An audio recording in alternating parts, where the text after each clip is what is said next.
శరణ్య పండగ పూట చక్కగా చీర కట్టుకొని అందంగా రెడీ అయి దర్శన్ దగ్గరికి వస్తుంది. దర్శన్ కూడా పట్టు బట్టల్లో రెడీ అవుతాడు. దర్శన్ చేతికి అక్షంతలు అందిస్తూ నన్ను ఆశీర్వదించండి అని కాళ్ళకి దండం పెడుతుంది శరణ్య. దర్శన్ శరణ్యని ఆశీర్వదిస్తూ నువ్వు హ్యాపీగా ఉండి నన్ను హ్యాపీగా ఉంచు అని ఆశీర్వదిస్తాడు. అప్పుడు శరణ్య నేను మీతో హ్యాపీగానే ఉన్నానండి అని అంటూ ఉండగా దర్శన్ కూడా ఈ హ్యాపీ మరింత హ్యాపీగా మారాలని అలా అన్నాను అని అంటూ ఉంటాడు.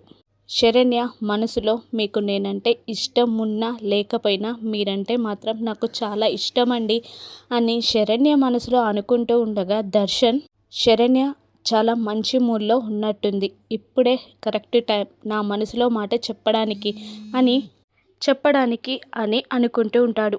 శరణ్య టక్కున దర్శన్ బుగ్గపై ముద్దు పెట్టగా దర్శన్ హ్యాపీగా ఫీల్ అవుతూ ఉంటాడు. మరోవైపు అనన్య మహిళా మండలి సభ్యులతో ఇంటి ముందు ధర్నా చేస్తూ ఉంటారు. అనన్యకి న్యాయం జరగాలి అని ధర్నా చేస్తూ ఉంటారు వాళ్ళందరూ. ఆనందభైరవి వాళ్ళందరినీ నిలదీస్తూ ఉంటుంది.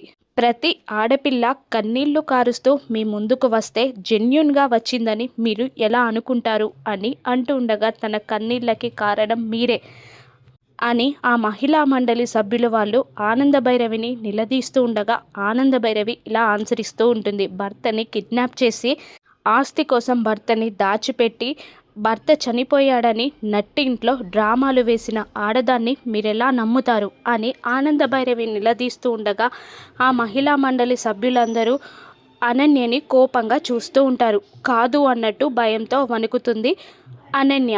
ఆ మహిళా మండలి సభ్యుల చేతిలో అనన్య పరిస్థితి ఏంటో రాను ఎపిసోడ్స్లో చూద్దాం.